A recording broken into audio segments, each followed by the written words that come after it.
In the Shadow of Midnight is a 1994 historical novel by Canadian author Marsha Canham, the second installment of her medieval trilogy inspired by the Robin Hood legend set in 13th-century England. The story centers on the rescue of Princess Eleanor of Brittany, the rightful heiress to the English throne, who was held captive by her uncle King John. The novel was published by Dell Publishing in 1994 as a sequel to Canham's 1991 story, Through a Dark Mist.A. Dream inspired Canham to reinterpret the legend of Robin Hood. She initially intended that Edward Fitz-Ronwulf, one of the main characters in The Shadow of Midnight, would represent her vision of Robin Hood, before choosing another character who would be featured in the final installment, The Last Arrow. Plot. Historical background. The story begins in April 1203, at Rouen Castle. Arthur, Duke of Brittany, rightful heir to the English throne, is murdered in secret by his usurper uncle, King John. To prevent further rebellions against John's precarious reign, John had unsuccessfully attempted to leverage Arthur's sister, Eleanor of Brittany, as a means of persuasion for Arthur to recognize his right to the throne. With her brother dead, Eleanor becomes a claimant to the throne and remains in John's custody in England. Plot summary. At Pembroke Castle, Lady Ariel de Clare, a fiercely independent 18-year-old who rebels against the womanly roles society expects of her, discovers that she has been betrothed by King John to one of his retainers, Reginald de Braze. Ariel is outraged, having been promised by her uncle, the powerful William Marshal, that she would choose her own husband. To avoid the match with such an unpleasant man, she decides to travel to France to find her uncle, but, before departing, Ariel rashly agrees to wed the visiting Welsh Lord Rhys ap Iorwerth as a means of thwarting John's plans, and immediately regrets her choice. Accompanying Ariel to France are her older brother, Lord Henry de Clare, and his friend Cedric of Grantham. Rhys instructs his brother Daffod to bring the marriage offer to William Marshal, hoping that an alliance between the two families will help him gain political leverage over their older brother Llywelyn, Prince of Gwynedd.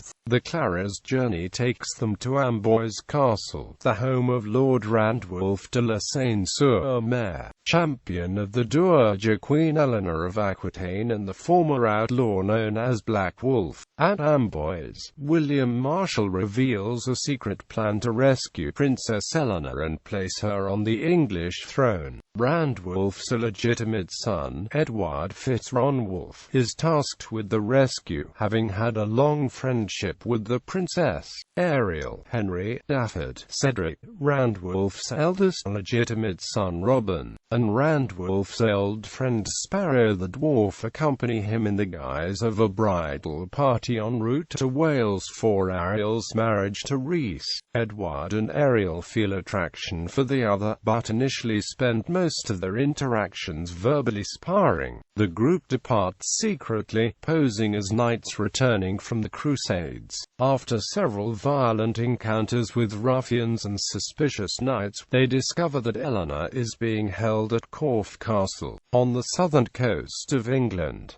Ariel realizes the princess is the mission, and she and Edward come close to consummating the relationship. Once at Corfe, they contrive to get into the castle by showing letters of permission from Marshal, the pretense being Ariel's supposed impending marriage to de Braze. Edward is horrified to find that John has had Eleanor blinded as a means of dissuading others from supporting her. They rescue the pious, gentle princess and her maid Marian and bring them to a priory to live out the rest of her days in peace. Henry remains to protect them. Meanwhile, Ariel and Edward have fallen in love and she breaks her engagement to the Welsh lord. Development. Canadian author Marsha Canham began writing about the legend of Robin Hood in her novel Through a Dark Mist, being inspired by her love of Errol Flynn's films and by a recurring dream of a beautiful blonde-haired damsel in distress, held captive in a cave high on a cliff, rescued by two men cloaked in monks' robes, wielding bows and arrows. Canham had almost completed Through a Dark Mist when she came across something mentioning the lost Princess of Brittany. This discovery prompted her to add the young Eleanor to that story before finishing, and gave her the idea to write a sequel centered on her story. Through a Dark Mist saw the invention of the Black Wolf of Lincoln, a character meant to be heroic enough to have sired such a legendary hero as Robin Hood. She followed this idea, the creation of the Black Wolf's son, as a representation of Robin Hood within the shadow of midnight, but ultimately decided that Edward Fitzrandwolf was not quite the man I was looking for. Despite Edward not quite fitting the role Canham was desiring to fill, her supporting characters, such as Marianne and Friar Tuck,